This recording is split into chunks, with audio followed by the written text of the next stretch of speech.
الحمدللہ والصلاة والسلام علی رسول اللہ صلی اللہ علیہ وسلم وبعد۔ خواب کے اندر ہم بستری کرتے ہوئے دیکھنا، اس کی تعبیر کیا ہے؟ جن احباب نے ابھی تک ہمارے چینل کو سبسکرائب نہیں کیا، ضرور سبسکرائب کریں اور آگے شیئر کیا کریں اور کمنٹس میں اپنی رائے کا اظہار کیا کریں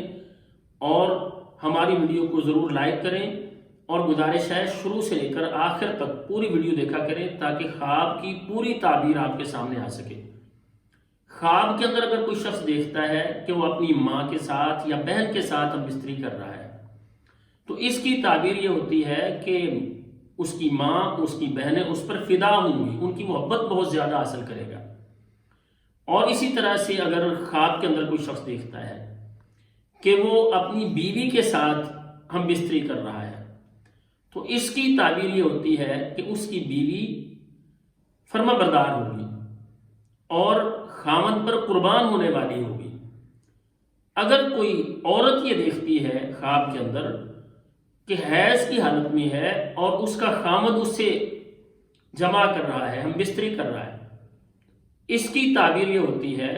کہ انہیں اس شہر سے بے عزت کر کے نکال دیا جائے گا، خامد بیوی دونوں کو وہ شہر چھوڑنا پڑے گا۔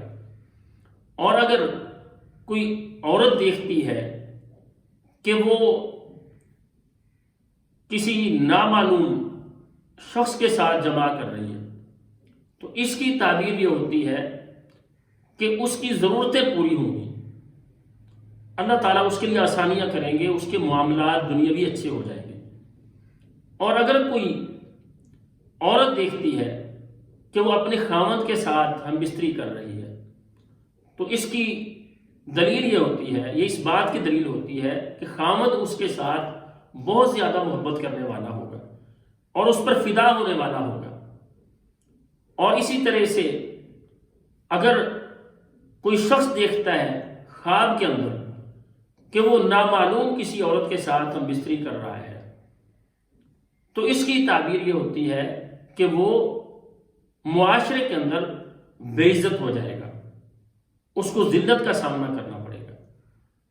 تو عموماً لوگ یہ سمجھتے ہیں، جی پریشان بھی ہو جاتے ہیں، میں نے خواب کے اندر دیکھا ہے میں اپنی ماں کے ساتھ ہم بستری کر رہا ہوں یا اپنی بہن کے ساتھ ہم بستری کر رہا ہوں، تو یہ برا خواب نہیں ہوتا۔ حقیقت میں ایسا نہیں ہے، یہ کوئی اس کے برا ہونے کی دلیل نہیں ہے، بلکہ اس کی تعبیر بالکل جو دیکھا اس کے برعکس ہوتی ہے۔ اس کی تعبیر یہ ہوتی ہے کہ اسے ماں کی محبت بہت زیادہ حاصل ہوگی، بہنوں کی سے محبت بہت زیادہ حاصل ہوگی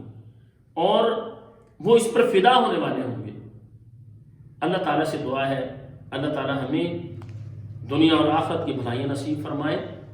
اور اللہ تعالیٰ ہر طرح کی مشکلات ہمارے لیے آسان کر دے۔ السلام علیکم ورحمۃ اللہ وبرکاتہ۔